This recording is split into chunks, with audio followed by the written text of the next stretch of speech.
Hi, and welcome to the JWS Window and Door Do-It-Yourself website.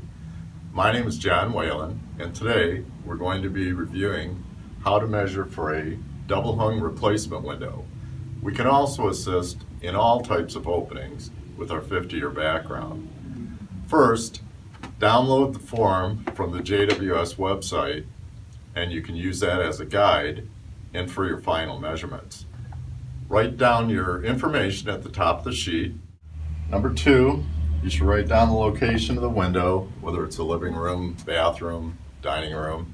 Number three, you're going to measure the width of the window. And the way that we do that is that we open the bottom sash, and the part that moves is called the sash, and we take our measure and measure inside the track that the sash rides on, and then write that width down on the form.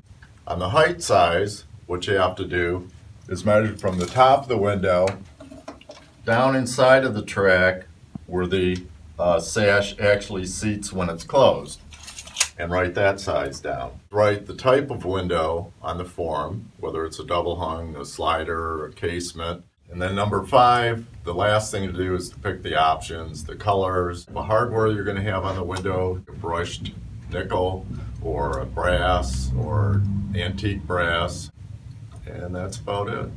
Thanks for watching.